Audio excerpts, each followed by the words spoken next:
En lo que llevamos tiempo trabajando, quizás lo único que yo puedo aportar a este congreso es experiencia práctica. Hace muy poco tiempo, hace unos meses, celebré mi 50 aniversario como médico colegiado en el Colegio de Médicos de Madrid. Y bueno, pues son muchos años trabajando, muchos años de práctica, es verdad, muchos años estudiando y mucho tiempo. El título de la intervención que me pidieron que presentara y que yo hago encantado, tiene que ver con el tiempo, precisamente con el tiempo de cambio. En estos 50 años, ¿qué es lo que he podido observar? Pues que ciertamente ha cambiado. Ha cambiado mucho la medicina, ha cambiado la psiquiatría, ha cambiado la psicología, ha cambiado la psicoterapia, esto es, ha cambiado la práctica clínica. Bueno, por lo que voy a contaros en poco tiempo, porque realmente este tema da para, como podéis imaginaros, da para mucho, pero bueno, vamos a intentar hacerlo lo más breve posible.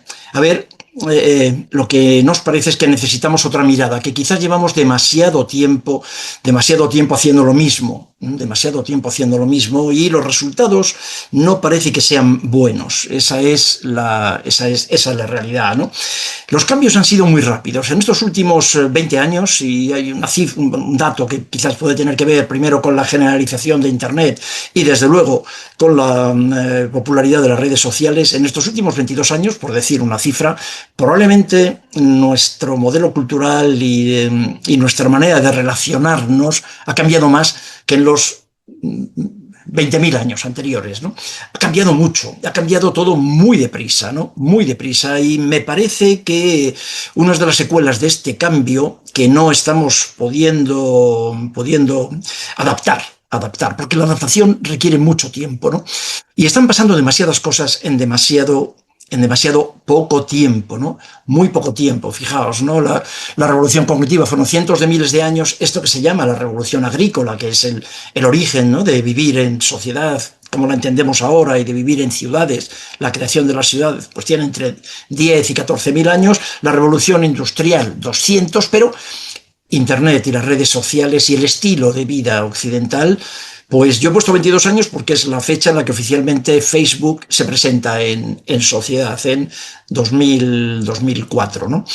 Así que realmente ha pasado muy poco tiempo, los cambios han sido muy rápidos y nos tenemos que enfrentar a retos absolutamente espectaculares. Un autor que yo conozco y que sigo y que me gusta mucho, un psiquiatra de la Universidad de Duke, en North Carolina, Alan Frances, fue coordinador del chairman del DSM-4, y en una entrevista que le hicieron, estando en Madrid hace relativamente poco tiempo, unos amigos, en relación con el desarrollo de la inteligencia artificial, que ya sabéis, ¿no?, a qué velocidad va, le preguntaban: ¿usted cree, doctor Frances, que la inteligencia artificial alguna vez reemplazará a los psicoterapeutas humanos?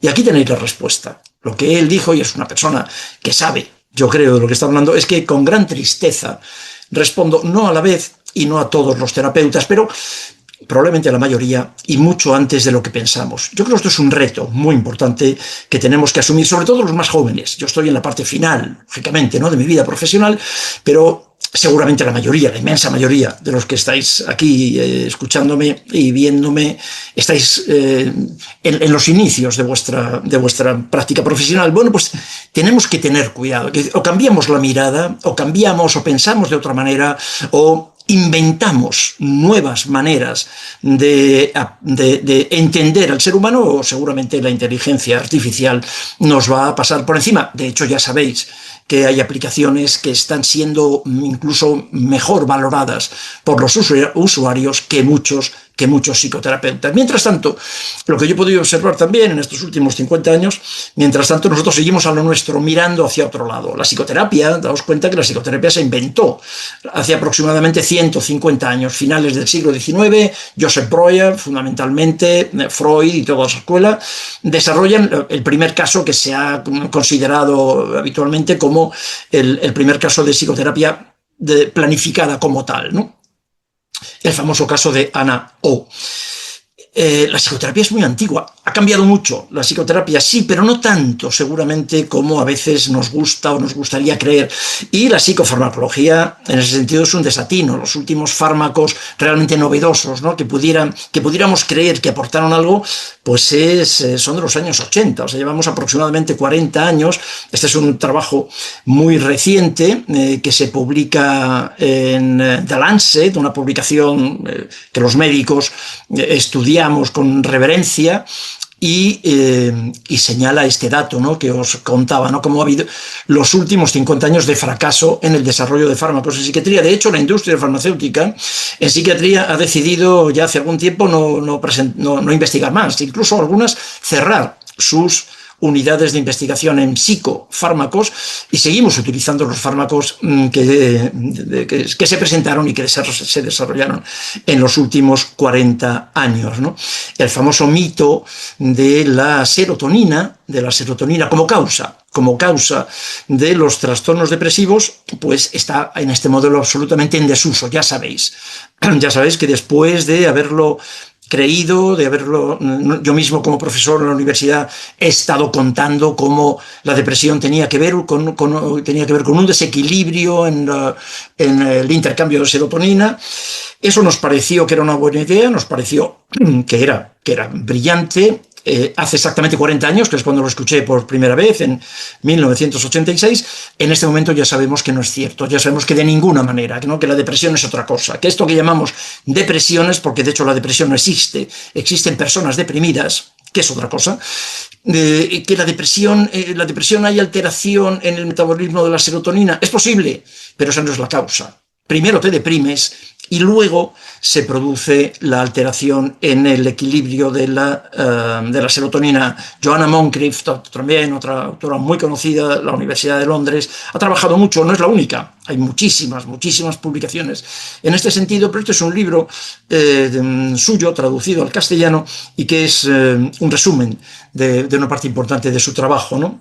La industria farmacéutica, claro, va a lo suyo, cuidando su salud. Bueno, pues no sé si conocíais este dato, pero esto es un cartel que me parece muy interesante, ¿no?, pensando en cómo cuida la salud la industria farmacéutica. Este es un cartel de Bayer. Bayer es un laboratorio europeo, está localizado en Suiza, y es el fabricante de un medicamento que todos conocéis, que es la aspirina, la famosa aspirina, ¿no?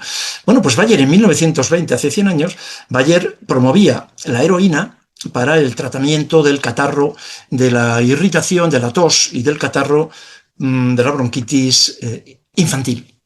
Promovía la heroína porque lo que Bayer decía en 1920 es que la heroína era una sustancia que habían desarrollado ellos, que tenía la característica, en lugar de la morfina, de que no producía ninguna dependencia. Esto está escrito, ¿no? La industria farmacéutica va a lo suyo, y lo suyo es, razonablemente, en el mundo en el que vivimos, es obtener beneficios. Sinceramente, nada más. Y eso es legal y además eso es legítimo. Así que también tenemos que tener cuidado con lo que la industria farmacéutica nos cuenta, ¿no? Simplemente tener cuidado y aprender a filtrar, porque a mí me parece que eso nos ha confundido demasiado a los médicos en los últimos años, al menos en los años que yo conozco, ¿no?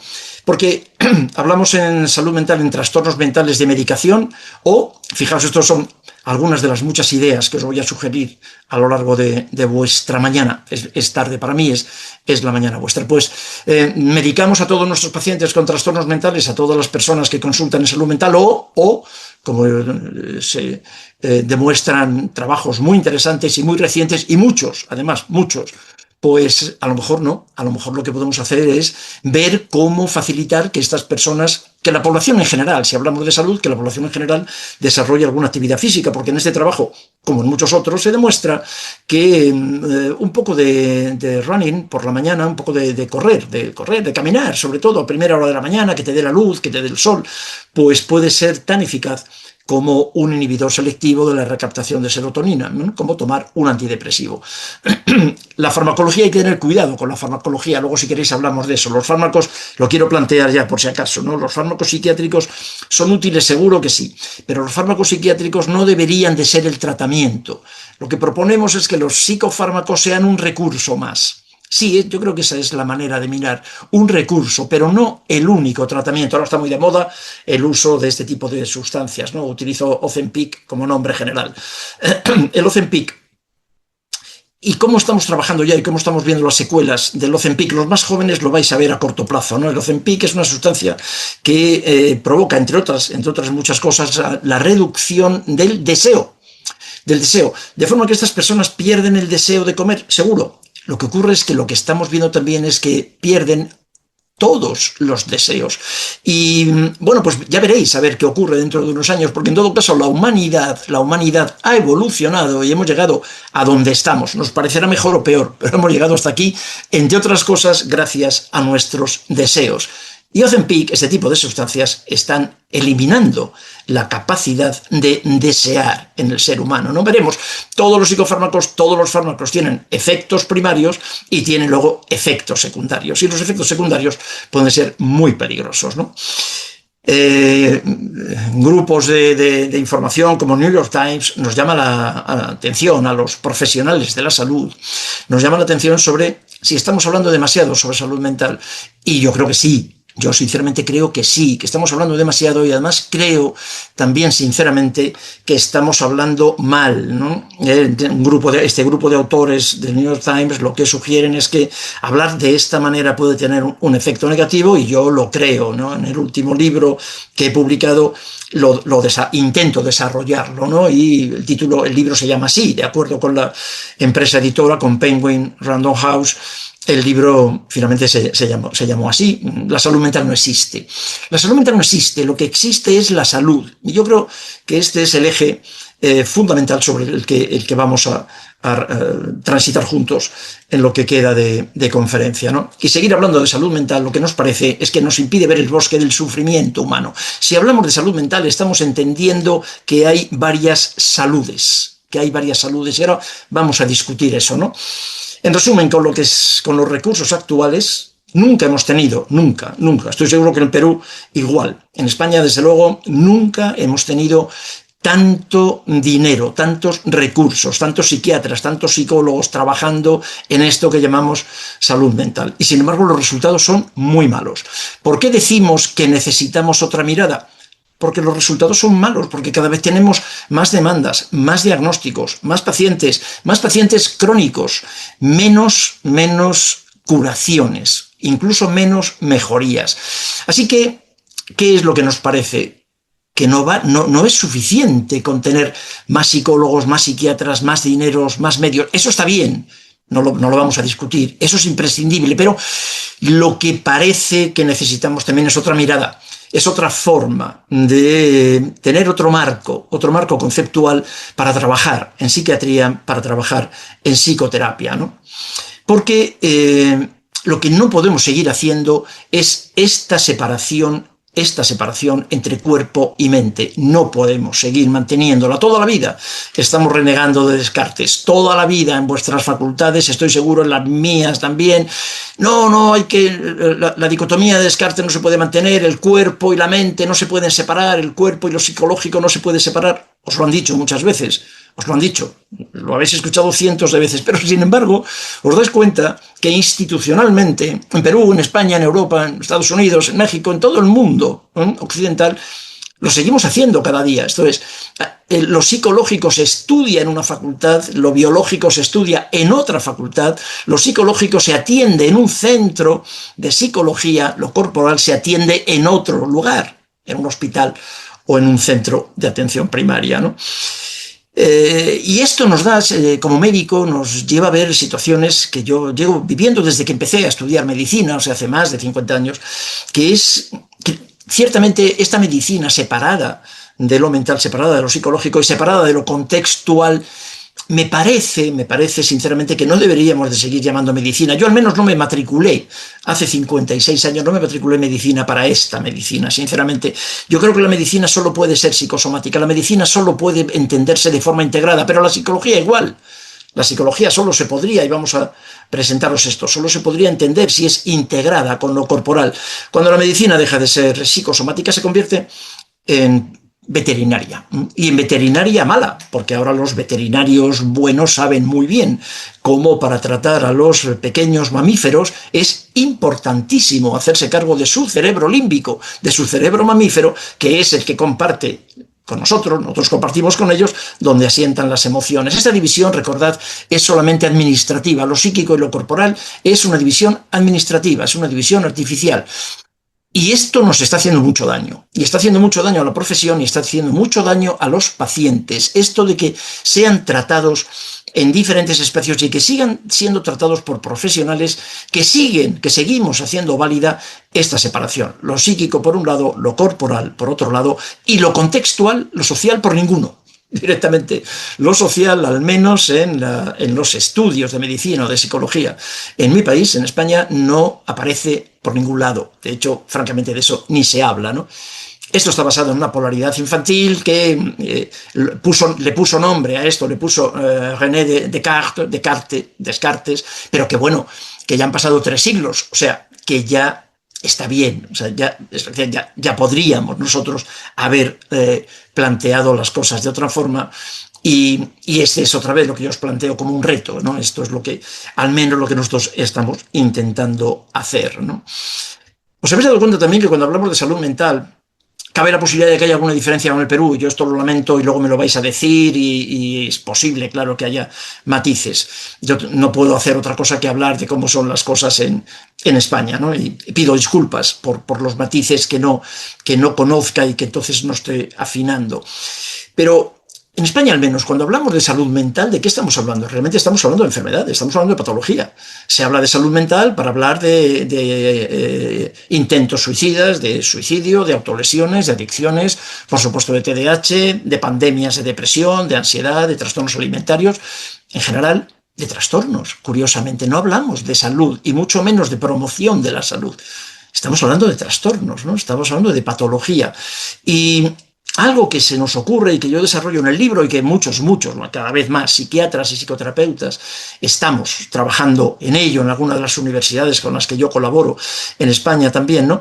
Podríamos buscar la causa de las causas. Esto es, podríamos realmente hablar de salud, podríamos ver, a ver, ¿por qué se presenta? ¿Por qué una personita necesita dejar de sufrir y su manera de dejar de sufrir es la autolesión o el suicidio, ¿no? ¿O por qué tiene que consumir algún tipo de sustancia tóxica para no vivir alguna forma de sufrimiento, ¿no?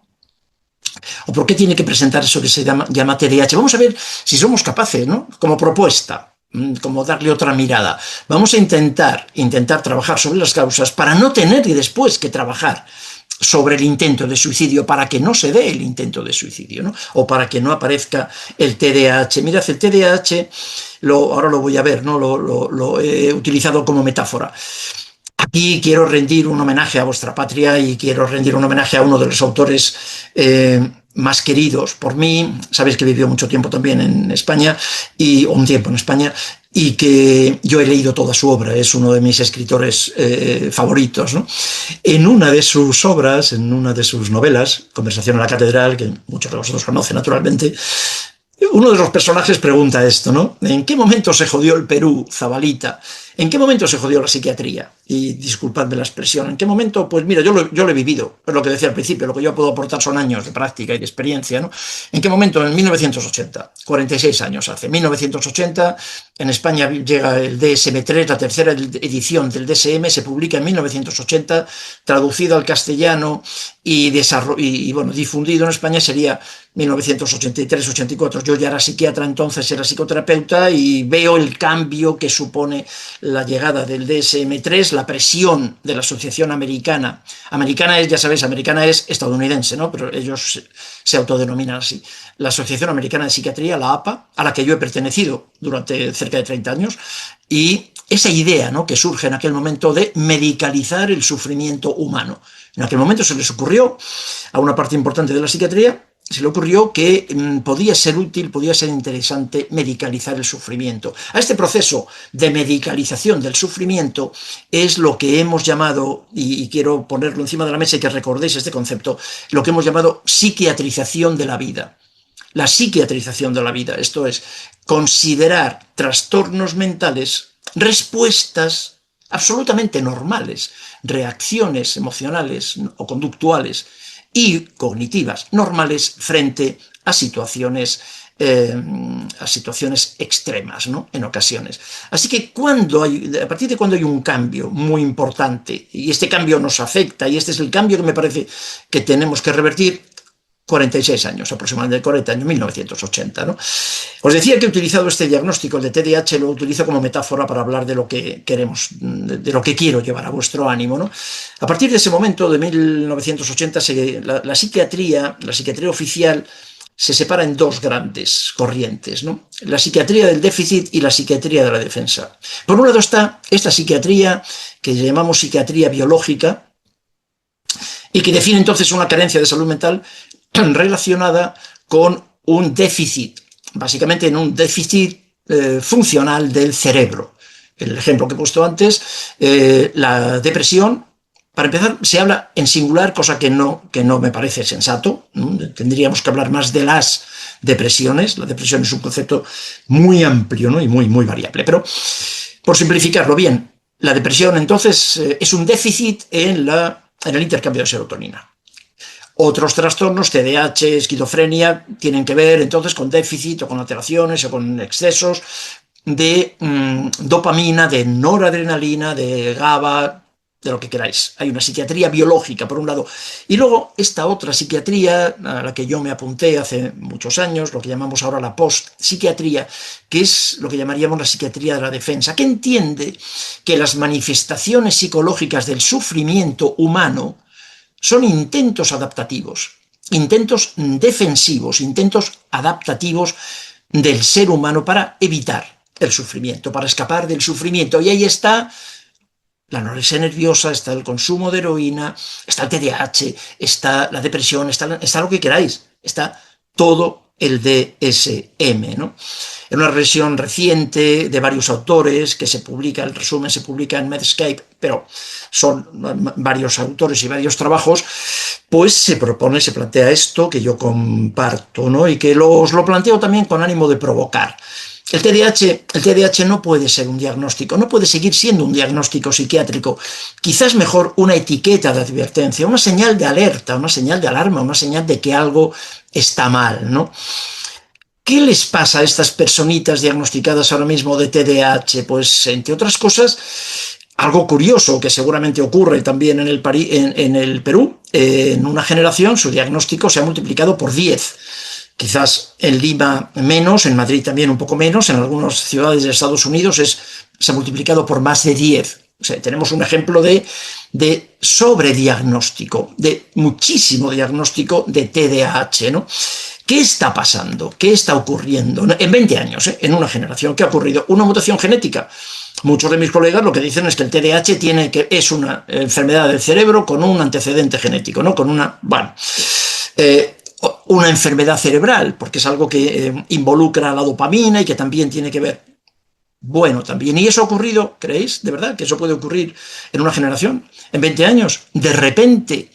Porque si eso en todo caso fuera así, se ha ocurrido una mutación genética, en 20 años estos cerebros de estos niños están enfermándose, tendríamos que ver, en lugar de resolverlo como lo estamos haciendo, que es pasándole unos cuestionarios, unos test, hablando con los padres un ratito, en ocasiones muy poco ratito, y luego poniéndoles un medicamento para toda su vida. La propuesta que os hago es que quizás merecería la pena ver qué estamos haciendo con nuestros hijos, o sea, qué estamos haciendo con la población infantil, que han tenido esta mutación. ¿Qué está pasando en el contexto para que haya habido una mutación genética o para que su cerebro esté enfermando de esta manera, ¿no? No, os dais cuenta, no lo hacemos así. Lo que hacemos es ponerle un derivado anfetamínico para toda su vida, que además los últimos productos pues son caros, o sea, es costoso el tratamiento farmacológico, cuando lo que hay en este momento cada vez más son diferentes maneras de aproximarse a este diagnóstico psiquiátrico de TDAH, ¿no? Como por ejemplo las mentes hipercuriosas.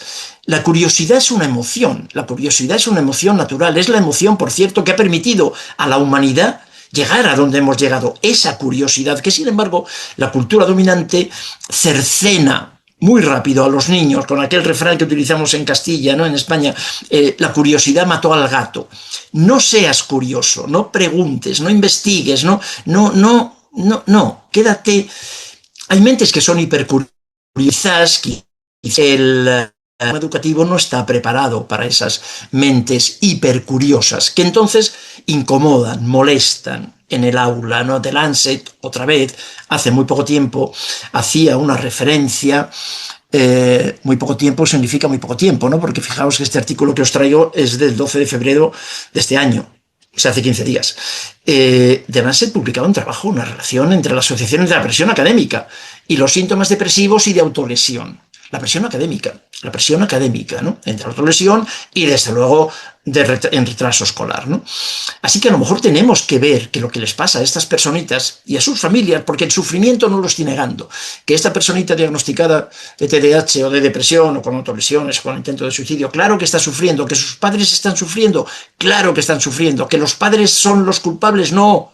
No os asustéis, no quiero decir eso, no estoy diciendo eso, pero a lo mejor quienes tenemos que revisar lo que estamos haciendo es la cultura, toda la cultura dominante, la sociedad, y la sociedad finalmente somos todos, ¿no? Somos todos. Podemos hablar del sistema educativo, o podemos hablar a lo mejor, o deberíamos hablar, y no lo estamos haciendo, cuando hablamos de salud mental, ¿no? Hablar del ruido.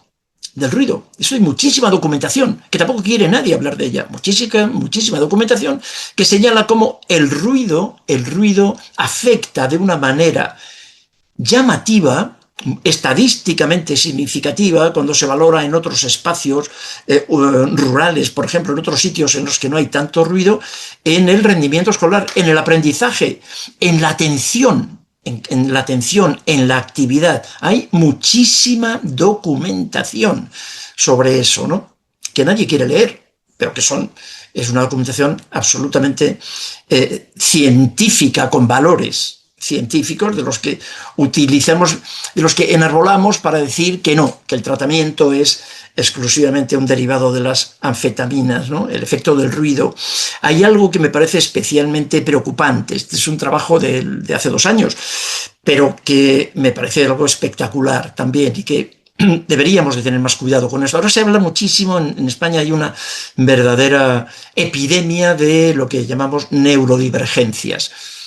Bueno, seguro que sí, no lo voy a discutir, y que eso tenemos que mirarlo, sí, pero a lo mejor también esa de neurodivergencia tiene que ver con el ruido, y está estudiado, y esas son diferentes maneras de responder, de adaptarse, de defenderse de los cerebros humanos, de los cerebros de los pequeñitos, en este caso concreto, frente a una polución clarísima en los lugares urbanos, que es el ruido, ¿no?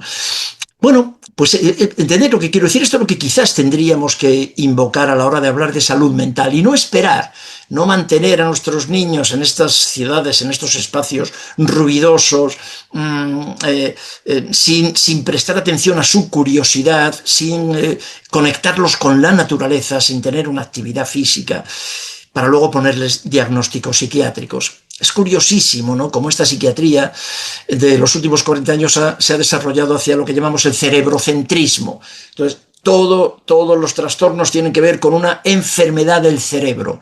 Todo tiene que ver con que algo está funcionando mal en el cerebro. No hay marcadores. Realmente no hay marcadores biológicos, ¿no? Marcadores que justifiquen este interés por mantener esta situación. No los hay, pero sin embargo todo el mundo habla de lo genético y de lo cerebral. Bueno, no es, como digo, eso no corresponde con una realidad científica, ¿no? Pero sin embargo se lleva muchísimo tiempo. Yo llevo todo 40 años viendo la búsqueda de estos marcadores biológicos. Mientras buscamos, y esto es lo que quiero plantearos, mientras buscamos marcadores biológicos, que está bien que se siga buscando, tampoco lo voy a discutir, pero de momento no los hay. Pero mientras seguimos buscando marcadores biológicos, lo que sí que podríamos buscar es marcadores sociales, marcadores biográficos, acordaos, que eso sí que es muy fácil además de evaluar, de investigar, marcadores biográficos, la historia de la persona y el contexto de la persona, marcadores sociales, determinantes sociales, ¿no? El mito de la serotonina, os comentaba antes, ¿la falta de serotonina es la causa? No, es una consecuencia más, claro. Os van a decir, no, yo he visto cerebros con resonancias magnéticas funcionales, cerebros de personas deprimidas, que son diferentes a cerebros de personas no deprimidas. Naturalmente que sí. Claro que hay modificaciones en los cerebros de las personas con un trastorno, claro que sí, eso es un fenómeno de neuroplasticidad, exactamente igual que hay alteraciones en los cerebros de los concertistas, de los virtuosos del violín o de los taxistas de Londres, en un estudio que se hizo hace 20 o 30 años. Exactamente, ¿no? Entonces lo que ocurre es que el cerebro del violinista está afectado. El hipocampo del taxista de Londres de hace años, antes de que existiera el GPS. Está también alterado, es más grande el hipocampo de los taxistas de Londres. ¿Qué significa eso? Que como tienes el hipocampo más grande, te voy a hacer el diagnóstico de taxista. Solo puedes ser taxista. No, veréis, es al revés. Primero soy taxista, entonces estoy todo el día desarrollando un área cerebral concreta y esa área cerebral se altera. Y entonces al final, es verdad, el cerebro del taxista es diferente al mío, que no soy taxista y que no tengo esa necesidad de forzar ciertas conexiones. Primero te deprimes, primero tienes una vida que desde que tus padres se conocen es una vida de adversidades, de tensiones, de conflictos, de mandatos, de prohibiciones, de tensión, de estrés crónico. Y luego con toda esa vida, intentando superar, soportar, adaptarte a esa vida, tu cerebro puede desarrollar algún tipo de conexión particular. Claro que sí, ¿entendéis? Pero esa es una consecuencia, esa no es la causa de tu depresión. La depresión no está en tu cerebro, la depresión está en tu vida. La depresión está en tu vida. Mientras seguimos hablando de este cerebrocentrismo, de buscar marcadores biológicos para hablar de enfermedades mentales como enfermedades del cerebro, en resumen, estamos obviando que hay otras cosas, que también, curiosamente, sin embargo, también intervienen sobre la función cerebral. Y otra vez, otras cosas, otras actividades de las que nadie habla, curiosamente, cuando hablamos de salud mental, ¿no? Estamos hablando de diferentes manifestaciones del sufrimiento. La persona sufre en un contexto. Y ese sufrimiento, lo que quiero plantearos es que se manifiesta de muchas maneras y que nosotros artificialmente dividimos esas maneras. Lo dividimos para que unas formas del sufrimiento se cuenten en unas consultas y otras se cuenten en otras, ¿no? ¿Qué vemos en los hospitales? Yo he trabajado muchos años en un hospital. ¿Qué vemos en los hospitales? Pues diferentes manifestaciones del sufrimiento. Estos son algunos de los artículos que leo habitualmente, de los muchísimos que recibo cada día, ¿no? Pues asociaciones, mareo y relación con la ansiedad y la depresión y ansiedad, calidad del sueño y artritis reumatoide, depresión, ansiedad y fibromialgia. Y lo veis, se ve como categorías separadas, como categorías independientes. Lo que quiero plantearos es que quizás no son categorías independientes, es todo es solo y nada menos diferentes manifestaciones de un único sufrimiento, de una sola historia y de una sola persona. Y que mientras seguimos tratándola así, a trozos, este es un compendio que he hecho de cientos de mis pacientes, que como modelo la he llamado Dolores y es una persona que desde pequeñita, conocéis muchas así, desde pequeñita ha tenido problemas respiratorios, tenía con mucha frecuencia gripes, constipados, catarros. También tenía problemas digestivos, era de mal comer, vomitaba, dolores intestinales, diarreas, así que, aunque ahora ya tiene 40 y tantos años, por ejemplo, pues sigue todavía yendo con cierta frecuencia a aparato digestivo, tiene historia en aparato digestivo, en aparato respiratorio. Desde que empezó con su menarquía, pues tiene también problemas con la regla, tiene dificultades en las relaciones sexuales con su pareja, los ha tenido siempre, así que además de ir al ginecólogo, también están viendo como pareja a un sexólogo.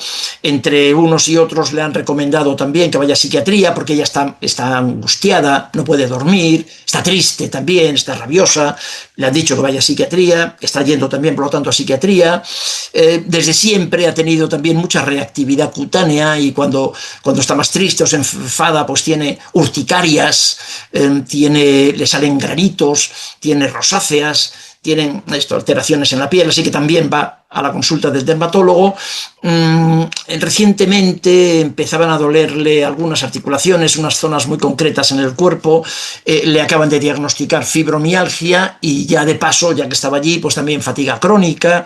Y además, como esta paciente mía, es una paciente, que son, insisto, este es un ejemplo de cientos de pacientes, ¿no? Pues como pueden hacerlo porque tienen recursos económicos, además hace psicoterapia y va a una psicóloga todas las semanas. Esto es lo que estamos viendo en la medicina occidental, en la medicina, la psicología y la psiquiatría. Esto es exactamente lo mismo. Pero lo que yo os pregunto, ¿realmente hemos mirado a Dolores? ¿Alguien ha visto a Dolores entera? ¿Alguien ha visto a esta persona que os pongo aquí? ¿O lo que estamos haciendo en este sistema es ver trozos de Dolores, sin ninguna comunicación, además, entre estos profesionales, ¿no? Y mira, recuerda la historia de Dolores, y la tuya, y la tuya, y la tuya, y la mía, nuestra historia, acuérdate, porque esto nos parece un antes y un después a la hora de plantear la historia clínica, ¿no? La historia de Dolores comienza cuando sus padres se conocen. ¿Cuándo sus padres se conocen? No cuando nace, no, ¿qué va? Cuando sus padres se conocen y sus padres se la imaginan y sus padres ya empiezan a decidir cómo se va a llamar y a quién se va a parecer y por qué se llama así.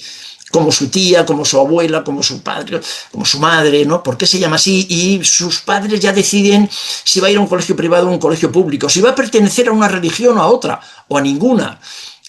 Sus padres, mucho antes de que Dolores esté siquiera concebida, sus padres ya están haciendo la historia de Dolores. ¿Qué vemos después en la consulta de psicología, de psicoterapia? Pues a Dolores protestando. Sí, lo que vemos 6 o 60 años después es a Dolores protestando por esta historia, que probablemente no es suya. No es suya. La historia de Dolores es otra. Y nadie la ha mirado, nadie la ha visto. Nadie la ha visto. Esto es un problema me parece muy importante, ¿no?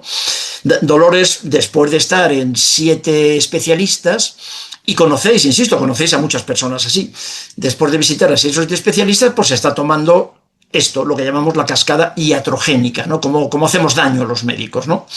Los médicos y los psicólogos también. Sabéis, la psicoterapia también tiene efectos iatrogénicos graves, ¿no? Pues Dolores está tomando... Aquí son 3 antidepresivos, fijaos qué barbaridad, desde el punto de vista psiquiátrico no hay ninguna justificación para que tome 3 antidepresivos y un ansiolítico, el diazepam, ¿no? Claro, luego le dicen que tiene fibroniebla porque tiene dificultades, claro, cognitivas, de memoria, claro, está tomando 4 psicofármacos y luego además está tomando, claro, como siempre que vas al médico, pues estás tomando un analgésico, un antiinflamatorio, estás tomando algo para el colesterol, que eso es algo también terrorífico, algo para la tensión arterial, luego tienes que tomar un protector gástrico, fantástico, ¿sabéis? Fantástico, esta persona está tomando 2, 4, 8, 9, 10 medicamentos, todos ellos tienen efectos secundarios. Todos tienen efectos secundarios, no os olvidéis de eso. Todos tienen efectos primarios y muchos de ellos son útiles, pero todos tienen efectos secundarios. Y a veces la medicina, decía un profesor mío en el Trinity College en Londres, decía un profesor que la medicina actual a él le parecía que tenía mucho que ver con tratar efectos secundarios de medicamentos que nunca se debían de haber prescrito, ¿no? Bueno, pues darle una vuelta a eso, ¿no? Claro, con esta cascada iatrogénica, con esta manera de mirar a los pacientes, con esta manera de aproximarnos al sufrimiento, no es raro que The British Medical Journal publique, como se ha publicado en cientos de estudios, que el error médico es la 3ª causa de muerte en Estados Unidos. Y esto es en Estados Unidos porque en Estados Unidos lo miden. El error médico, el consumo de medicamentos, las etiquetas, los diagnósticos, el exceso de diagnósticos y el exceso de medicinas, de medicamentos, es la 3ª causa de muerte en Estados Unidos, ¿no? Y probablemente estará por ahí relativa. En España yo creo, sinceramente, que no tengo datos, pues no los hay, nadie lo quiere mirar. En España no será la 3ª, pero quizás es la 4ª o la 5ª. La pregunta, Dolores, la pregunta no es ¿qué te pasa? La pregunta que voy a recomendaros para trabajar en salud mental no es ¿qué te pasa? La pregunta es ¿qué te ha pasado? ¿qué te ha pasado, no? ¿Qué le ha pasado a Dolores? ¿Qué le ha pasado a las muchas Dolores que he visto?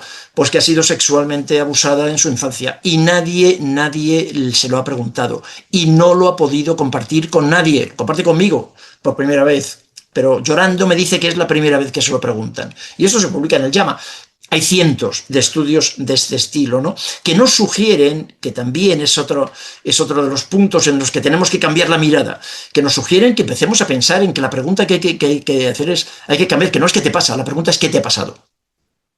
¿Qué te ha pasado? Y desarrollar esto que ahora estamos desarrollando en algunos países anglosajones.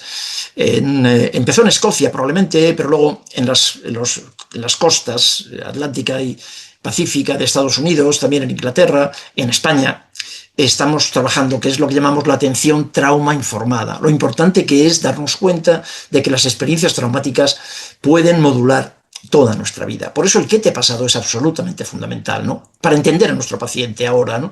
Y aprender fundamentos del cuidado informado sobre el trauma. No importa el motivo de consulta. El motivo de consulta puede ser una ansiedad, puede ser depresión, puede ser anorexia o puede ser fibromialgia. No importa, tenemos mucha experiencia en eso. Pregunta siempre, infórmate sobre las experiencias traumáticas.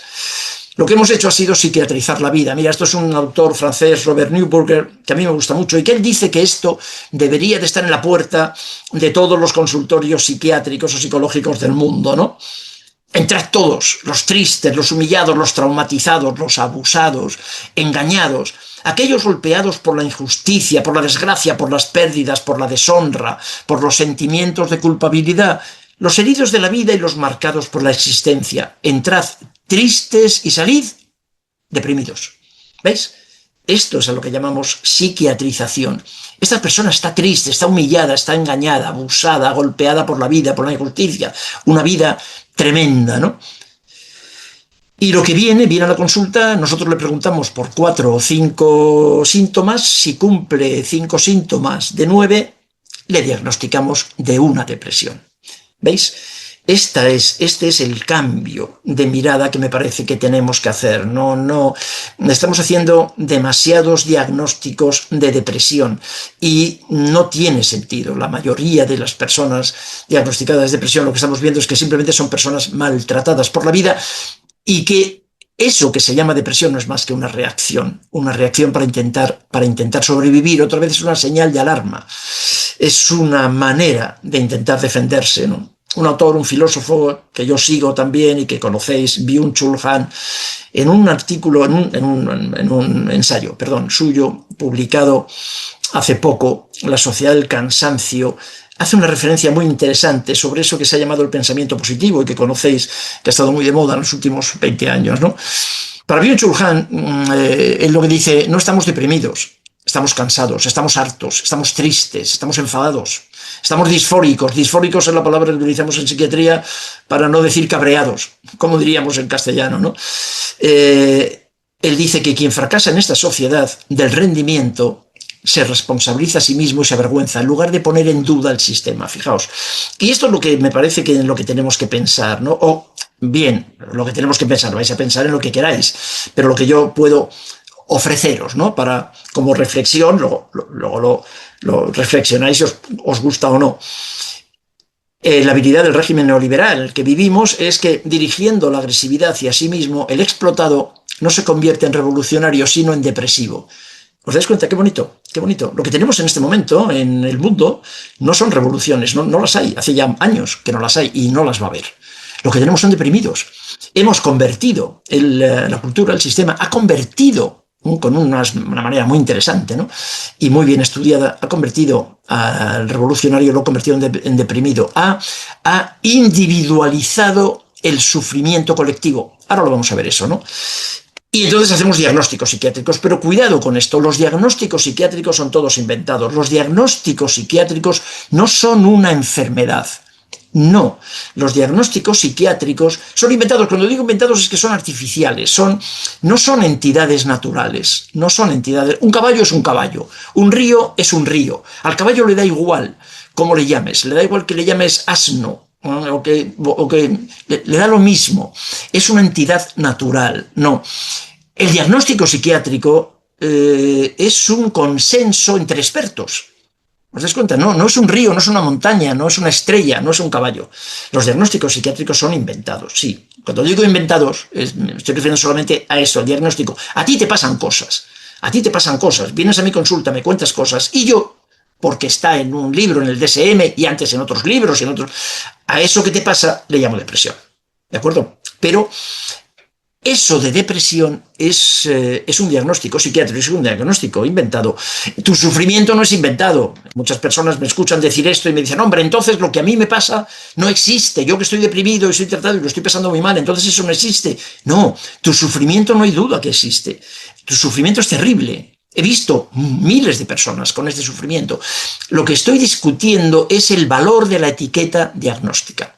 Eso es lo que estamos discutiendo, el valor de ponerte la etiqueta diagnóstica, ¿no? Para hacer, aquí estamos, claro, la tautología psiquiátrica, como no hay marcadores biológicos, no hay marcadores genéticos, pues la tautología psiquiátrica es exactamente así, ¿no? ¿Por qué un niño está desatento en clase y está muy activado en clase?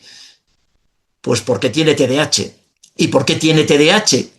Pues porque está desatento en clase y está muy activado en clase y en casa. ¿Os dais cuenta? Estos son los diagnósticos psiquiátricos. Estás deprimido por esto. ¿Y por qué estás así? Porque estás deprimido. Porque no estamos viendo lo que os decía antes, la causa de las causas. Ian Hacking hablaba del efecto bucle de las etiquetas. Las etiquetas no nos gustan, las etiquetas no son inocentes, las etiquetas definen a esa persona y la hacen verse a ellas mismas de una manera y hacen que los demás los veamos de esta manera para conseguir aquello que todos conocéis como profecía autocumplida, ¿no? No, las etiquetas diagnósticas no son inocentes y no son útiles y de verdad. Y si ayudan a alguien, nos ayudan a nosotros, que quede claro bien, puede ayudarnos a nosotros, a los psiquiátricos, a los psiquiatras para hacer diagnósticos y para, bueno, bien, lo que quieras, pero a los pacientes no les ayuda nada, de verdad, hacedme caso, ¿no? Esta es la trampa del diagnóstico, ¿no? Convertir historias en recetas. Hay un listado de síntomas de esto que llamamos el DSM, que el DSM a mí me parece que es simplemente un catálogo de las manifestaciones del sufrimiento humano. Ese listado de síntomas nosotros lo convertimos en categorías. Ya está, porque el DSM nos permite y nos obliga, de hecho, a hacer eso, ¿no?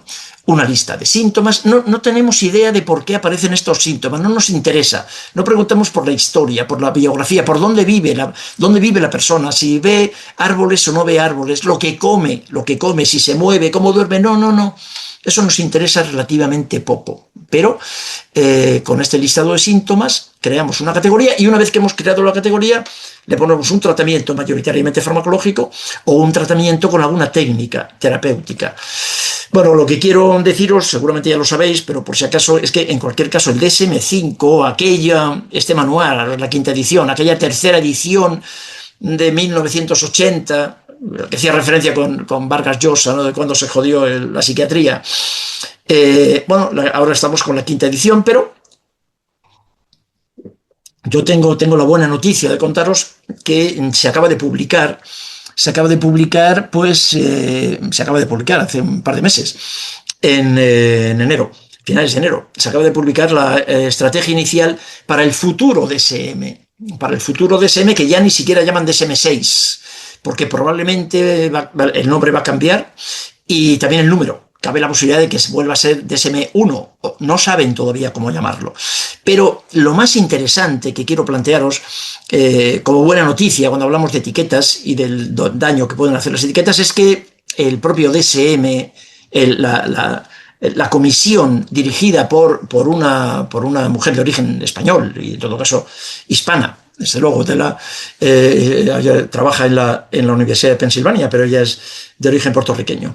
María Oquendo es la directora del comité de este nuevo DSM, y el hecho de que sea una mujer a mí personalmente me resulta muy atractivo, y ahora entre amigos, entre colegas, no os enfadéis, pero el hecho de que sea una mujer y que sea una mujer de origen hispano todavía me da más confianza. En cualquier caso, lo que plantean ellos en esta estrategia inicial, que podéis consultar en internet, hacen toda una crítica de las versiones anteriores y un reconocimiento de los fallos de las etiquetas. Y ahora una de las cosas que proponen como gran cambio es incluir los determinantes sociales de la salud.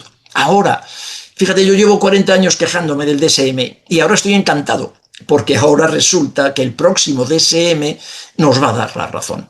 Efectivamente, teníamos razón. El DSM era muy carencial, había muchas cosas que necesitábamos, ¿no? Que hacían falta. Y bueno, pues esto se va a presentar y esto va a ser el futuro DSM. Ya veremos, yo tengo unas expectativas, cuidadosas. Pero en todo caso, lo más importante es que son capaces de reconocer que las ediciones anteriores han sido un fracaso. Ha sido un fracaso y que estaban claramente mal hechas, ¿no? En resumen, en resumen, todavía nos queda, pero vamos a ir pensando que salud, siempre lo pongo con mayúsculas, salud solamente hay una. Salud hay una, y la salud está en otra parte. No puede haber salud mental y salud corporal. No, mientras sigamos mirando así, los resultados van a ser malos. La salud está en otra parte, la salud está en el cuidado perinatal, el cuidado de los padres que van a tener hijos, ¿no? En el cuidado perinatal, en el contexto, naturalmente, sociolaboral, en la precariedad, en el empleo, en la vivienda, en el transporte, en los desequilibrios, en la inestabilidad, pero también en la manera de dormir, en el ritmo sueño-vigilia, en la televisión, en internet, en las tablets, en las redes sociales, por supuesto en la alimentación. Ya sabéis el daño que hace a la salud y por supuesto a la salud mental también el consumo de ultraprocesados, ¿no? La actividad física y la actividad mental, ¿no? Lo útil que resulta leer. No mirar la televisión, yo a mis pacientes les recomendaba a todos que apagaran la televisión, ¿no? La actividad física, conectarte, sobre todo conectarte con la naturaleza. Eso está también muy bien demostrado, ¿no? Como la conexión con la naturaleza es una herramienta, el ejercicio físico. Y en la calle, en la naturaleza, en el campo, puede ser tan eficaz como el uso de antipsicóticos en el tratamiento de la esquizofrenia, sin ninguno de sus efectos secundarios, ¿no?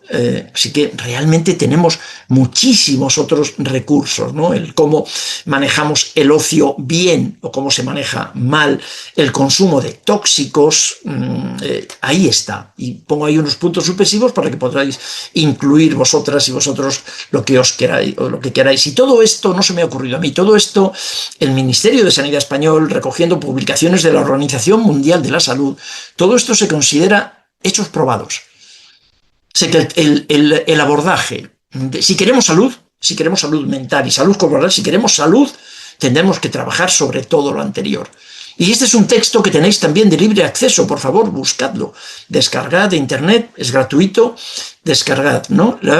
Los hechos probados. Esto es lo que llamamos nosotros el conocimiento ignorado. Todo esto se sabe. Curiosamente, sin embargo, no se difunde en la universidad. Pero todo esto se sabe, es perfectamente conocido, ¿no? Como el código postal, el dónde vive la persona, influye más en su salud que el código genético.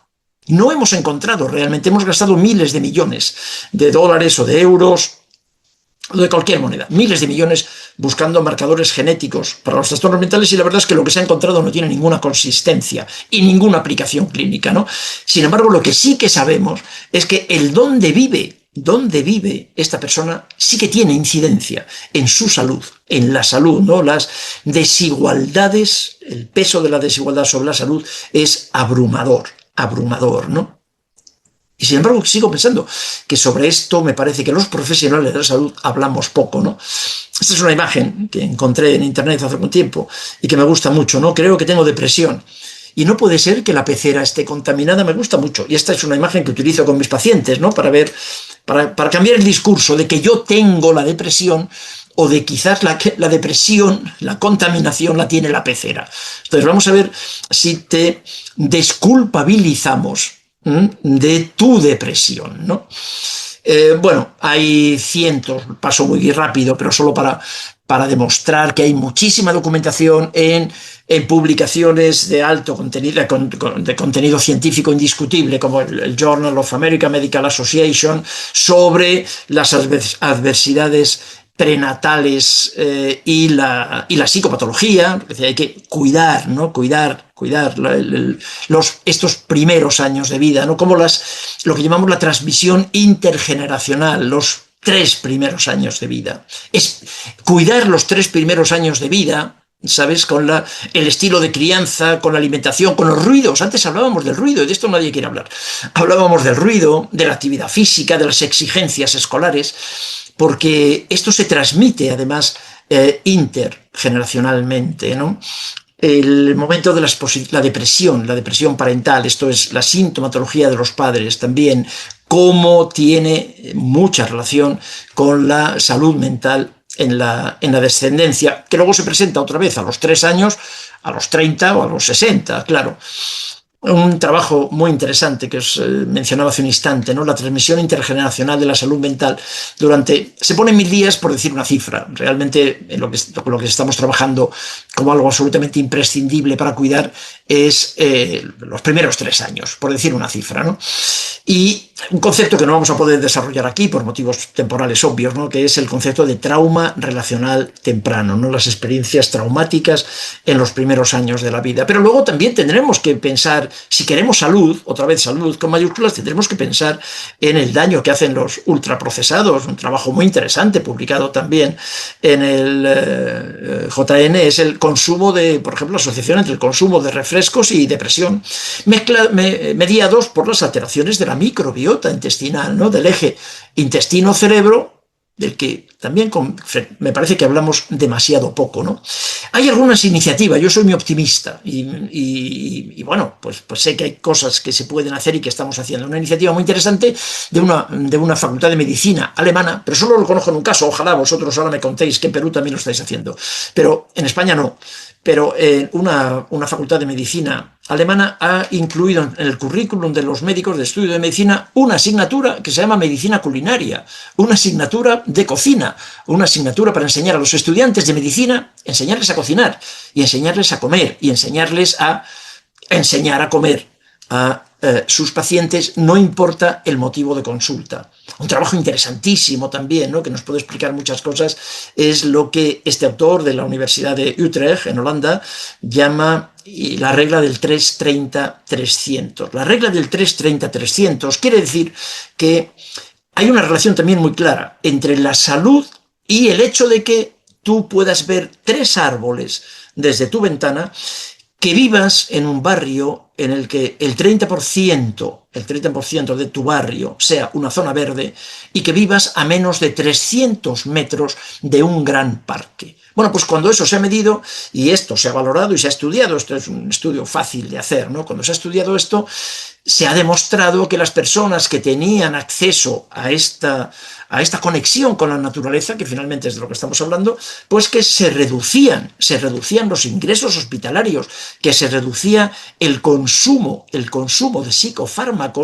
En Barcelona, que se ha estudiado esto recientemente, pues hasta un 15% se consumía cuando un barrio cambiaba. Cuando se cambiaba un barrio y se hacía más accesible a la vegetación, el consumo de antidepresivos se reducía.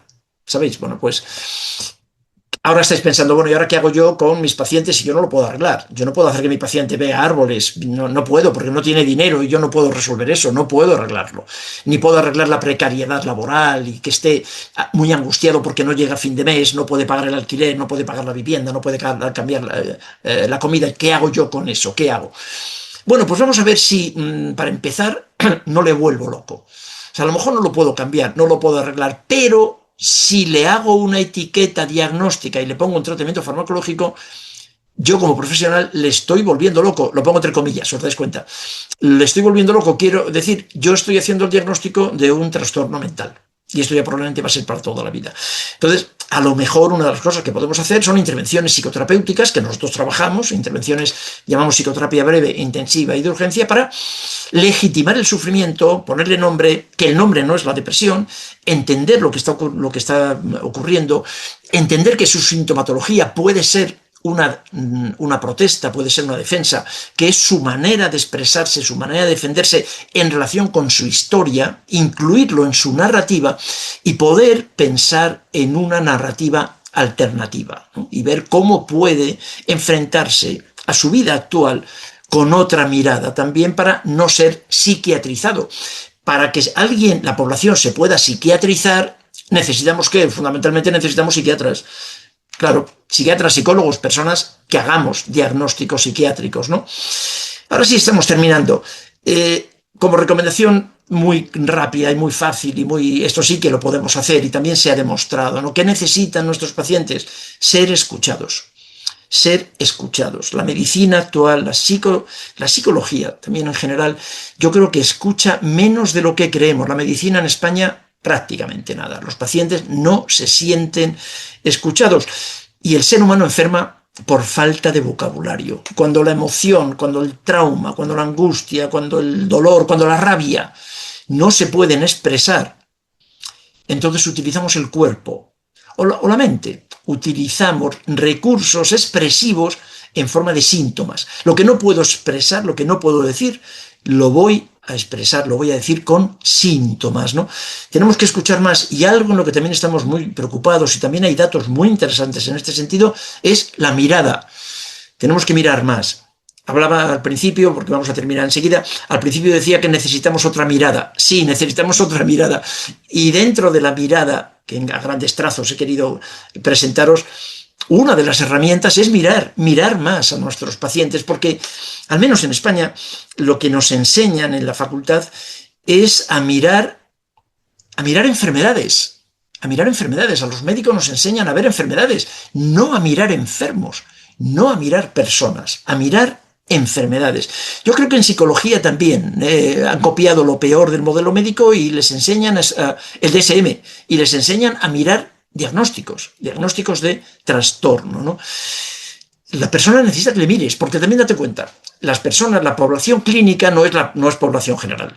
Y la población clínica, lo que hemos aprendido, después he aprendido con mis pacientes, que son quienes más me han enseñado, lo que la población clínica me cuenta, cuando se lo pregunto, cuando investigo, cuando exploro su vida, lo que me cuentan mayoritariamente es que han sido personas no miradas, no vistas, no han sido miradas en su historia familiar. Por eso tienen sintomatología, por eso están en mi consulta, porque no han sido miradas. ¿Y qué es lo que hace el modelo médico actual? Seguir sin mirarlas. ¿Os dais cuenta? Estamos copiando compulsivamente notas, tomando notas compulsivamente sin mirar al paciente a la cara, notas que, por cierto, no siempre sé para qué se toman, ¿no?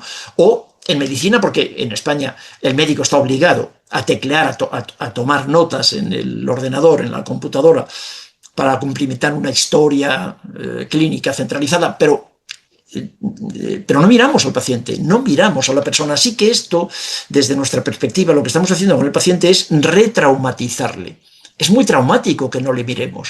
Y a vosotros y a vosotras, cuando habéis ido al médico y os ha ocurrido esto, ahora estáis pensando y os dais cuenta que no os gusta, que os sienta mal, que no os gusta, que echáis de menos de la medicina actual, echáis de menos la mirada, y que el médico o el psicólogo que de verdad os mira y os cuida y os atiende y os respeta y os recibe a la hora y os ve enteros, ese es el super shrink, como dicen nuestros amigos yanquis, ¿no? Esos son los súper loqueros, el súper terapeuta, el que es capaz de ver a la persona.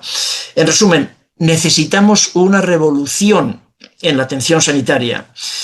Y a mí es verdad que esto sí se me ocurrió a mí, claro, y a muchos, como yo, y a muchos de vosotros también hace muchos años, pero en 2017 la Naciones Unidas me echa una mano, me ayuda y presenta una declaración en este sentido. Y lo que plantea es la necesidad urgente de una revolución, de un cambio en el modelo, para dar prioridad a las políticas a nivel de la población dirigida a los determinantes sociales, a los hechos probados, a todos los he comentado antes, ¿de acuerdo? A los determinantes sociales y a las experiencias traumáticas, para abandonar el modelo médico dominante. Esto lo dice la ONU, insisto, a mí me viene bien, pero no lo digo yo, lo dice la ONU. Las políticas de salud mental deben abordar el desequilibrio de poder en vez del desequilibrio químico. No me digáis que no es brillante. Y seguramente no lo conocíais, este documento, porque este documento no se enseña en las universidades, al menos en España. Y es un documento de la ONU, y es un documento del Comisionado para los Derechos Humanos, y es 2017. Las políticas, esto que llamamos política de salud mental, ¿no?, para ir terminando, deben abordar el desequilibrio de poder No el desequilibrio químico, por favor, olvidaos de la serotonina, olvidaos del desequilibrio de la serotonina. Eso, de verdad, hacedme caso, es un modelo de marketing, realmente no es un modelo explicativo de la psicopatología de eso que llamamos depresión. La propia ONU, el comisionado, reconoce que hay 3 obstáculos para el progreso. El predominio del modelo biomédico, naturalmente con unos intereses comerciales muy obvios, muy claros, que todo el mundo reconoce, las asimetrías de poder en la población. Las asimetrías del poder se refiere también a la desigualdad en el reparto de la riqueza, por ejemplo, lógicamente, y algo que me preocupa mucho y que he vivido mucho y que sigo viviendo, que es lo que llamamos el cientificismo, que es el uso sesgado de la investigación en salud mental, el uso sesgado de la ciencia. Lo que os contaba, en medicina se utiliza una ciencia, pero hay otra que forma parte de eso que llamamos el conocimiento ignorado, que no se usa. Esto es un sesgo muy claro en el uso de lo científico, ¿no? Y eso es un obstáculo para esta revolución y la ONU lo reconoce como tal, ¿no? Solo, en resumen, solo hay una salud. Y la mirada, me parece, que tenemos, o que yo recomiendo, vosotras y vosotros vais a hacer lo que os parezca, no faltaría más, pero mi obligación, me parece, es recomendaros que miréis un poco más allá del diagnóstico y un poco más allá de la especialidad y un poco más allá del trocito de persona, ¿no? Y que pensemos en que hay una salud y que la salud, además, creo, a mi edad y con mi experiencia, creo que la salud solo puede ser comunitaria, que solo se puede entender desde el punto de vista comunitario, que seguir, esto incluyendo lo contextual, incluyendo lo social, ¿de acuerdo? Lo cultural, que seguir haciendo trozos al ser humano, lo hemos intentado durante los últimos 100 años, durante los últimos 50 con mucha intensidad, con mucha súper especialización, y los resultados son malos, francamente malos, ¿no? Así que mi propuesta es que, por favor, que penséis en que no hay salud mental, que lo que hay son componentes, lo que hay son manifestaciones del sufrimiento humano en diferentes áreas, ¿no? Y vuelvo a terminar con uno de mis autores preferidos, al que ya he mencionado y que os suena mucho, ¿no? En el discurso de aceptación del Premio Nobel de Literatura, Mario, esto lo he rescatado del discurso, ¿no? Debemos aspirar a que la vida no se reduzca al pragmatismo de los especialistas, que ven las cosas en profundidad, pero que ignoran lo que las rodea, lo que las precede y continúa. A mí me da mucha envidia que tenga que ser un escritor, que tenga que ser un literato quien diga esto y que no lo digamos los profesionales que estamos tratando a los pacientes. Pues, queridas y queridos, esto era lo que quería contaros. Quería contar muchas más cosas, como podéis imaginaros, pero bueno, esto es lo que os cuento y muchísimas gracias por vuestra atención y por haber tenido paciencia para llegar hasta el final. Gracias, doctor. Sí, ahora abrimos espacio para las preguntas. Pueden levantar la mano, pueden escribirlo en el chat. Julián Vargas parece que tiene una pregunta. Julián, Sí, buenas Julián. tardes a todos. Les hablo desde Colombia. Gracias por su exposición, doctor José. Creo que coincido mucho con todo lo que usted nos ha comentado. Me gustó mucho el ejemplo de lo de la pecera. Eh, yo trato de mirar las cifras, pues año tras año aquí, por lo menos en Colombia, de la tasa de suicidio. Y no sé cómo está en otros países, pero parece no bajar, sino al contrario, a veces dispararse, y si hay una disminución no es significativa. Eh, Exactamente, no, en España es exactamente así, por eso empezaba con esto nos preocupa mucho, claro.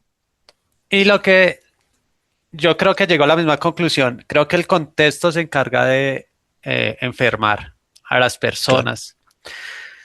exacto. Yo, aquí en Colombia, hasta hace poco, el año pasado, se aprobaron leyes de educación socioemocional o competencias socioemocionales.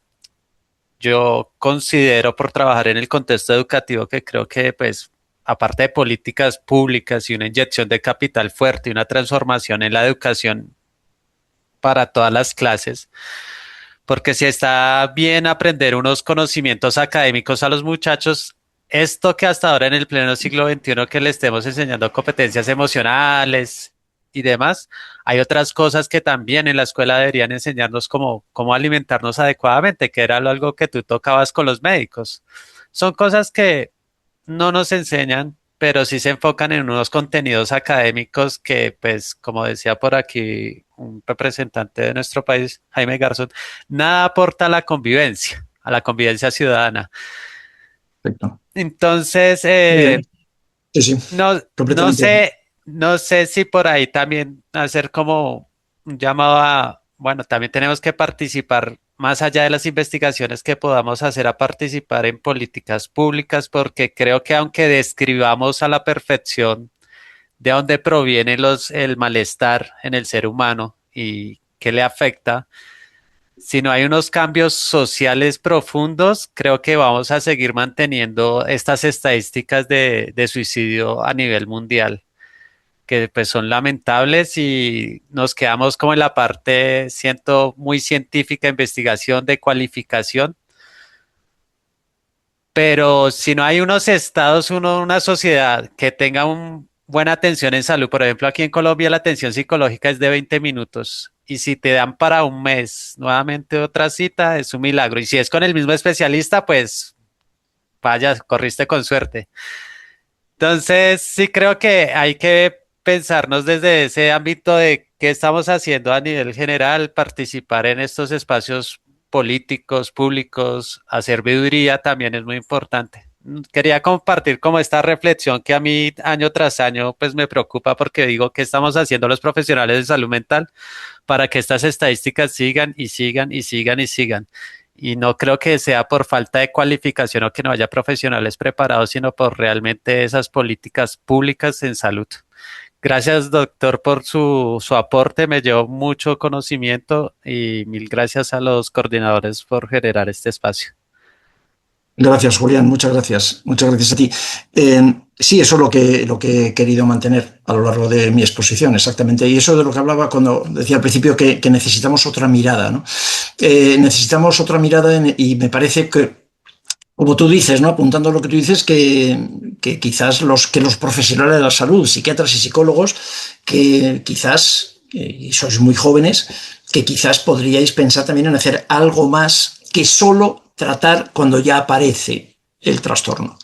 Hacer algo más y participar en políticas sociales, proponer iniciativas. Me parece que los profesionales de la salud deberíamos de ocuparnos más de la salud. Si os dais cuenta, ni en medicina ni en psicología nos enseñan salud, no nos enseñan nada sobre la promoción de la salud, nos enseñan solo a tratar enfermedades.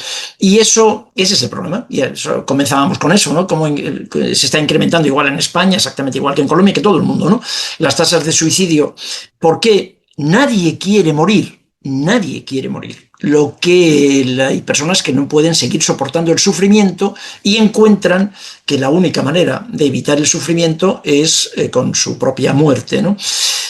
Quizá nuestro trabajo no consiste no en poner a personas, a profesionales que traten, claro, el suicidio consumado ya no hay nada que hacer, ¿no? O el intento, sino sentar las bases para que esa persona, esa personita, ese niño, ese adolescente no sufra tanto y por lo tanto no necesite suicidarse. Esa es la mirada que planteo, ¿no? Y que quizás no es solo esperar a que la persona esté sufriendo mucho y ya esté trastornada, entonces ponernos a ayudarle, que eso lo hacemos bien. Lo que os propongo es otro espacio, crear otro espacio de intervención. Y desde luego otra mirada de entender a las personas, de entender a los pacientes, ¿no?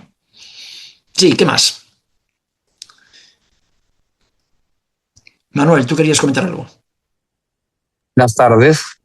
Sí, me Ahora puede sí. escuchar ahora. Sí. Mi opinión iba respecto a mi comentario a lo siguiente. Fíjate, lo que comentaba el colega anteriormente, aquí en Perú pasa por lo siguiente, pasa por un tema de políticas, ¿no? Y políticas que tengan que ver de manera integral. Ya hacia el año 2004-2006, la OMS publica un texto que se llama Invertir en Salud Mental, donde a lo largo del tiempo va avisando sobre aquellas legislaciones que los Estados miembros de la OMS tienen que implantar, por así decir, para asegurar el acceso a través de la investigación y la promoción de prevención.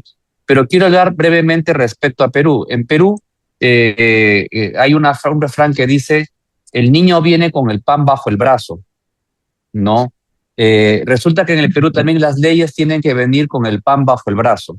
Para ejemplo, refiero a lo siguiente. En el año 2010 se me permitió servir al Colegio Profesional de Psicólogos del Perú. Yo he sido decano del Colegio de Psicólogos, y cuando me acerqué al gobernador regional de mi región en La Libertad, él me dijo, señor decano, sí, la ley está, pero no hay presupuesto para contratar un psicólogo por cada colegio.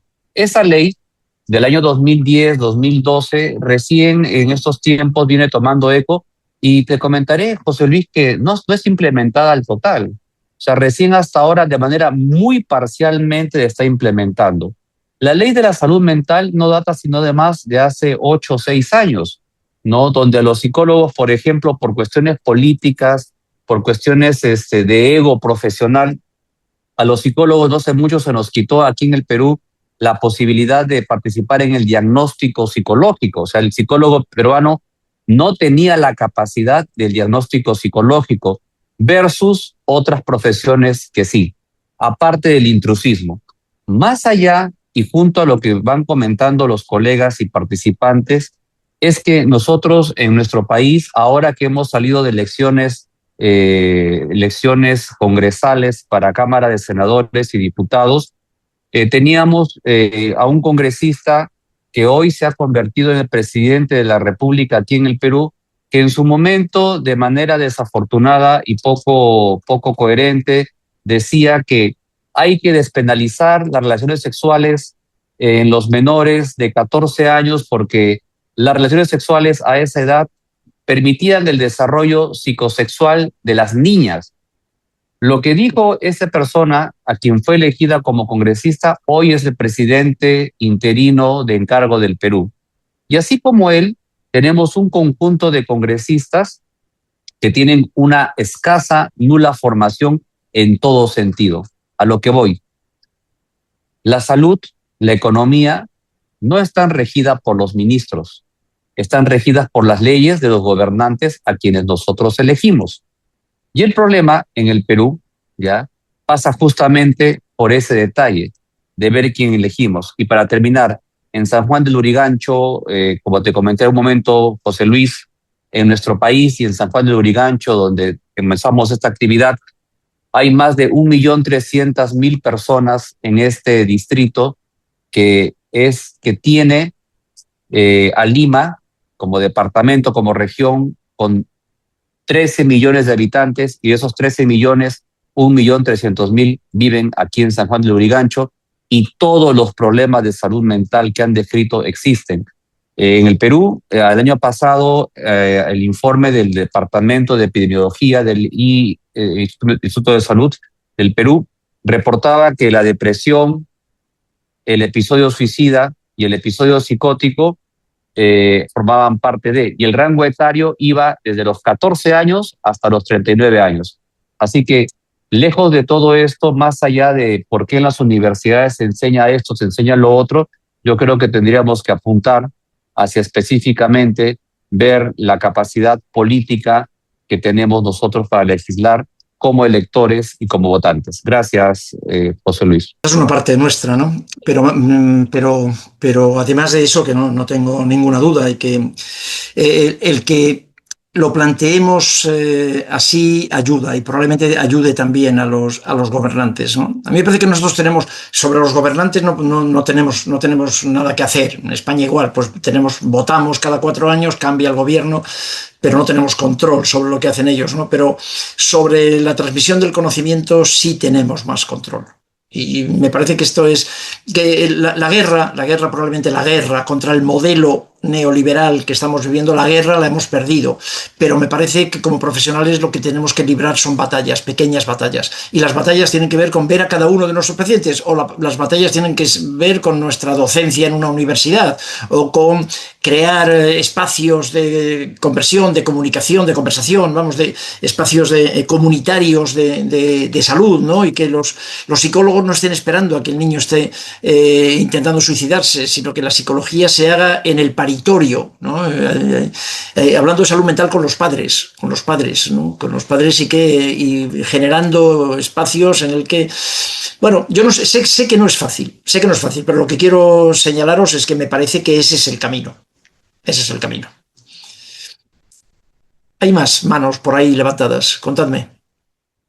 Sí, me parece que Alejandro Camacho estaba primero. Sí, exactamente. ¿Qué tal, José? Quería ser breve. ¿Cómo no perder la esperanza, digamos, en un mundo cada vez más caótico, donde incluso, como en alguna vez te escuché hablar, se pensaba que los psicólogos o los psiquiatras teníamos la solución al sufrimiento, pero realmente no es así, o sea, solo tenemos estrategias que son contingentes hacia el sufrimiento, pero ¿cómo no perder la esperanza si hasta incluso a nosotros como psicólogos nos cuesta ponernos de acuerdo en qué temática o qué modelo utilizar? Eso. Sí. A mí me ayudó mucho el darme cuenta, estar mindful y darme cuenta de que la gran guerra contra los gobernantes, contra la política, contra las farmacéuticas, la guerra estaba perdida. Y a mí me ayudaron mucho los pacientes y me ayudó mucho la batalla diaria. Y ese optimismo me ayudó además a ver a persona, ¿no? Paciente a paciente y ayudarle a cada uno de mis pacientes y que cada uno de mis pacientes mejorara y que cada uno de mis pacientes se sintiese visto y se sintiese querido y se sintiese agradecido y me lo agradeciera. ¿Sabes? Eso, hablando de esperanza, te digo, ¿no? Y hablando de optimismo y que esos pacientes fueran a su vez, que tu paciente sea agente de salud. ¿Cómo no perder la esperanza, digamos, en un mundo cada vez más caótico, donde incluso, como en alguna vez te escuché hablar, se pensaba que los psicólogos o los psiquiatras teníamos la solución al sufrimiento, pero realmente no es así, o sea, solo tenemos estrategias que son contingentes hacia el sufrimiento, pero ¿cómo no perder la esperanza si hasta incluso a nosotros como psicólogos nos cuesta ponernos de acuerdo en qué temática o qué modelo utilizar? Eso. Sí. A mí me ayudó mucho el darme cuenta, estar mindful y darme cuenta de que la gran guerra contra los gobernantes, contra la política, contra las farmacéuticas, la guerra estaba perdida. Y a mí me ayudaron mucho los pacientes y me ayudó mucho la batalla diaria. Y ese optimismo me ayudó además a ver a persona, ¿no? Paciente a paciente y ayudarle a cada uno de mis pacientes y que cada uno de mis pacientes mejorara y que cada uno de mis pacientes se sintiese visto y se sintiese querido y se sintiese agradecido y me lo agradeciera. ¿Sabes? Eso, hablando de esperanza, te digo, ¿no? Y hablando de optimismo y que esos pacientes fueran a su vez, que tu paciente sea agente de salud. ¿En qué medida las intervenciones psiquiátricas y psicológicas se complementan o se superponen en la práctica clínica? Pues hombre, a mí me encantaría que se pudieran complementar y que se pudieran superponer. Y desde luego mi experiencia en el centro clínico en el que yo trabajo y en el hospital en el que yo trabajaba era eso, era exactamente así, ¿no? La psiquiatría se ocupaba que es algo que a mí personalmente y como concepto no me gusta, pero trabajando, para ser realista, trabajando en el entorno en el que todos trabajamos, la psiquiatría se ocupaba de la parte corporal, de la parte de enfermedad, de la parte biológica, de la parte fisiológica, del aporte del psicofármaco. Acordaos, el psicofármaco es un recurso. Es un recurso, el psicofármaco es un medio, no es un fin, no puede ser un fin, yo no lo entiendo como un fin. El psicofármaco es un recurso, pero como recurso puede servir en ocasiones, muchas menos veces de las que en general se creen, pero en muchas ocasiones el psicofármaco es útil y eso ayuda a la psicoterapia. O sea, nosotros, desde luego, en nuestro equipo trabajamos psiquiatras y psicoterapeutas. Yo soy psiquiatra psicoterapeuta, pero luego hay otros psicólogos psicoterapeutas. La integración debería de ser posible. Y si no es posible es porque, como he visto antes en el chat, alguna de vuestras participaciones, es que son profesiones a veces enconadas, enfrentadas, que discuten todo, que es mi modelo es mejor que el tuyo, tu modelo es más científico, lo mío es menos científico, la investigación. El problema es que a mí también me parece que en psicología y en psiquiatría a veces se estudia poco, pero la investigación lo que demuestra en este momento que es que en psicoterapia prácticamente todos los modelos son iguales, o sea que los modelos no son especialmente importantes como factor de peso en la curación, en la evolución, en el éxito del proceso psicoterapéutico, que es mucho más importante, son mucho más importantes otros factores, y sobre todo el factor T, la alianza terapéutica, ¿no? El cómo es la relación entre el terapeuta y el paciente. Pero sin embargo, la psiquiatría y la psicología me parece que todavía, en España al menos, se sigue peleando conceptualmente, ¿no? Me parece que eso no tiene mucho sentido, sinceramente, pero claro que se pueden complementar y me encantaría que lo hicieran, ¿no? ¿Qué más tenéis? Ank por aquí pregunta, me gustaría saber cómo ha sido para usted el desafío del trabajo con colegas que no comprenden esta mirada, que expone Ah, más ah, hacia el paciente y su historia, y colegas que van de la mano con lo biomédico.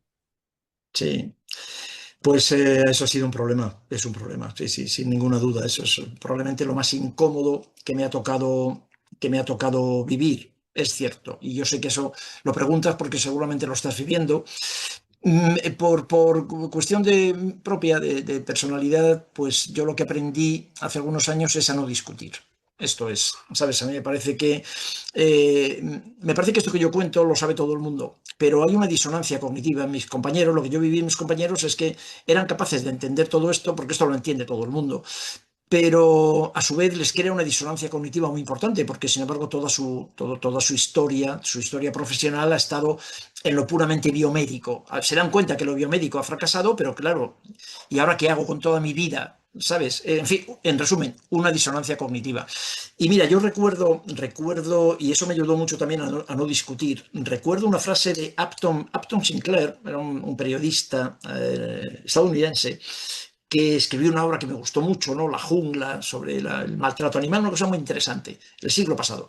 Y Upton Sinclair, que fue premio Pulitzer, decía, mira, es muy difícil que alguien entienda algo cuando su salario depende de que no lo entienda. Y eso me pareció absolutamente brillante y me pareció que explicaba muy bien el problema de mis colegas, ¿no? Que les decías, pero mira, pero date cuenta de esto, mira este dato y mira esto otro, y mira lo que está haciendo la industria farmacéutica, y mira cómo se maneja la ciencia, y mira cómo, ¿sabes? Le dabas datos muy obvios y muy estudiados, ¿no? Y entonces lo negaba. No, porque yo tengo otros datos, porque a mí esto otro me sirve, porque eso, ¿sabes? Y me acordaba siempre de Upton Sinclair y dejé de discutir. Así que, en resumen, tu pregunta es ¿cómo me vinculo, cómo he trabajado con ellos? Pues sin discutir. Ellos hacían una cosa, yo hacía otra. Y ya está, ¿sabes? Es muy difícil tratar esa disonancia cognitiva en un profesional que lleva 20 o 30 años y que además con demasiada frecuencia alcanzan además puestos de poder académico, ¿no? Puestos de poder hospitalario. Pues es muy difícil que puedan cambiar. Yo eso lo entiendo perfectamente, no quiero hacer un juicio de valor, lo entiendo, ellos hacen lo que pueden y no voy a discutirlo. Muchas gracias, doctor. Agradecemos bastante su participación, ha sido muy clarificante, muy informativa, la verdad, las reflexiones que nos ha propuesto, todo lo que nos ha mostrado en nuestra ponencia ha sido realmente importante para nosotros. Recordarle también de que a su correo, al finalizar el ciclo de conferencias, le vamos a enviar su certificado. Muchas gracias, doctor. Muchas gracias, doctor. Hay preguntas pendientes, pero por temas de tiempo ya tenemos que ir finalizando la ponencia del día de hoy. Agradecemos bastante su participación, ha sido muy clarificante, muy informativa, la verdad, las reflexiones que nos ha propuesto, todo lo que nos ha mostrado en nuestra ponencia ha sido realmente importante para nosotros. Recordarle también de que a su correo, al finalizar el ciclo de conferencias, le vamos a enviar su certificado. Muchas gracias, doctor Marín. Pues José muchísimas Luis, gracias, ha sido José un Luis, verdadero placer. José Luis, quiero despedirme de ti y agradecerte por tu ponencia bastante enriquecedora y también clarificante para detalles. Un abrazo a la distancia, José Luis, y con la promesa de tenerte nuevamente pronto virtualmente por acá y, como no, también presencialmente. Muchas gracias, José Luis, que tengas una buena noche allá en España. Cuando queráis, que tengáis buen día y muchísimas gracias por haberme permitido compartir este espacio con vosotros y con vosotras. Un abrazo muy fuerte. Chao. Saludos.